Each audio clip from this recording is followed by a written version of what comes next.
Hallelujah, Hallelujah, Hallelujah, Hallelujah.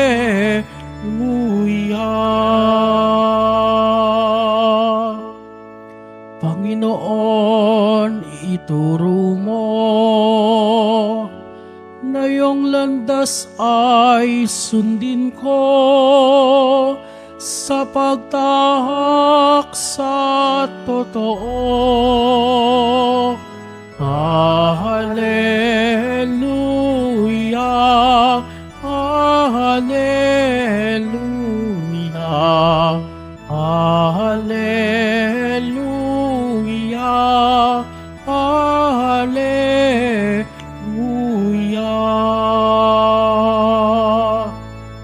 Sumayin niyo ang Panginoon. At sumaiyo rin. Ang mabuting balita ayon kay San Mateo. Papuri sa iyo, Nang Panginoon. panahon iyon, sinabi ni Jesus sa kanyang malagad, "Huwag niyo akalain na parito ako upang pawalang bisa ang kautusan at ang aral ng mga propeta. Naparito ako, hindi upang pawalang bisa, kundi para ipaliwanag na ganapin ang mga iyon. Tandaan niyo ito, magwawakas ang langit at ang lupa. Ngunit ang kalitiit ng bahagi ng kautusan ay di mawawalang bisa, hanggang hindi nagaganap ang lahat. Kaya sino mang magpawalang halaga kahit sa kalitiitang bahagi nito at magturo ng gayon sa mga tao ay bibilang na pinakamababa sa kaharian ng Diyos. Ngunit ang gumaganap ng kautusan at nagtuturo na tuparin iyon ay bibilang na dakila sa kaharian ng Diyos." Ang mabuting balita ng Panginoon. Pinupuri ka namin, Panginoong Hesukristo. Magsiupo na po ang lahat.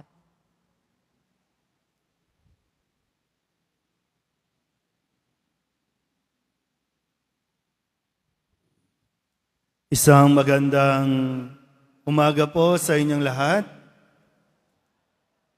Ngayon po ay Miyerkules ng ika-10 linggo sa karaniwang panahon.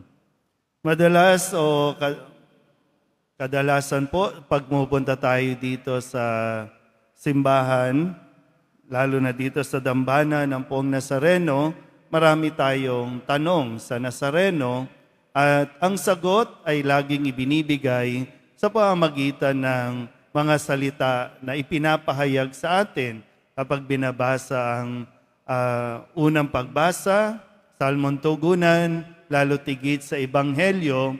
Kung magiging attentive lang talaga tayo, malalaman natin ang sagot sa napakarami nating katanungan o sa mga dala-dala nating mga problema. Bakit ka nga ba may problema? Sinabi ni Kristo sa ating Ebanghelyo na naparito siya hindi para baguhin, kundi para ipaliwanag at sundin o ganapin ang salita o ang mga kautusan. Hindi para baguhin ang kung ano man, kundi para ipaliwanag at higit sa pagpapaliwanag, ipakita sa kanyang mga gawa o sa kanyang mga kilos, at yan ay ang pagsunod. Kaya kung makikita po ninyo ang larawan ng Poong Jesus Nazareno, bagamat sa paningin ng tao, ito ay larawan ng paghihirap, pero kahit ganon, ang Poong Nazareno ay mapayapa. May pinagdaanan, hindi siya namuhay ng marangya, hindi siya isinilang sa isang kaharian, kundi sa isang payak at simpleng pamumuhay, pero siya po ay mapayapa. Maging ang kanyang mga magulang ay mayroong kapayapaan na siya naman talagang gusto nating maranasan. Kasi yung kaligayahan na nanggagaling sa pagkakaroon ng kapayapaan ng isip na hindi maibibigay kahit na napakarami mong pera, hindi ito kayang bilhin para maibigay sa iyo yung kapayapaan. Kaya ang susi sa lahat ng ating mga tanong o mga pinoproblema ay nasa pagsunod sa mga kautusan. Kaya po, bakit tayo nagkakaroon ng kaguluhan? Bakit tayo nagkakaroon ng problema? Kung babalikan natin, kung babalikan mo, lahat naman ay nagsimula dahil sa ating pagsuway. Yung 10 utos nga lang ng Diyos ay pilit nating binabago. Gusto nating i-adjust ayon sa sarili nating pangangailangan o ayon sa kagustuhan natin. Kaya nga yung iba sa inyo, no, iba sa mga kakilala natin, bakit gustong magkaroon ng divorce? Kasi may utos na huwag kang makikiapid.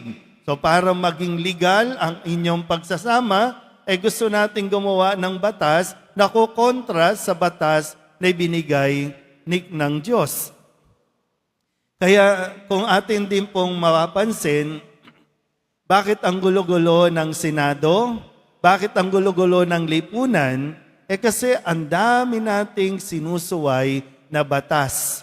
Sinusuway na natin ng batas ng Diyos, sinusuway pa natin at pilit natin binabago ang batas ng tao. Lagi natin naririnig sa mga hearing ayon according to the rule, number 1, number 2, section 3, section 5. Pabago-bago at gusto natin laging ina-amend ayon sa ating pampersonal na interes. Kaya yung mga simpleng bagay po, no? Kahit nga sa pagpasok sa simbahan, pagdalo mo sa simbahan, pagdalo sa misa, may mga rules and regulations na kapag sinuway mo, hindi mo sinunod, maaapektuhan ng lahat. Bakit nagkaka-traffic sa tingin ninyo? Diba, nararanasan nyo ba minsan? Diba, pag sinabing one way. Kaya lang, one way ka, pero may makikita kang sasalubong na motor, e-bike, tricycle. So, nagaharang. O bakit nagkagulo? Mayroong sumuway. Kaya nga, kung dito din, sa pamamagitan ng pagsunod, sa pamamagitan ng pagsasabuhay ni Kristo, sa mga kautusan, nakamtan ng tao ang kaligtasan. Kapag ang tao sumusuway sa mga utos ng Diyos, kaguluhan, hindi lang sa sarili, kundi maging sa buong pamayanan, apektado ng ating pagsuway. Kaya nga pag sinabi, di ba, huwag kang magnanakaw. Pag may nagnakaw, sinong apektado? Yan, mga senior. Walang pambayad ng ospital. Akala nyo walang mga connect? Merong epekto. Ang bawat desisyon natin may epekto sa kapwa. May epekto hindi lang sa sarili, maging sa ating kapwa. Kaya nga maging ang iyong mga desisyon na ginagawa sa pagpili, apektado ka, apektado tayong lahat.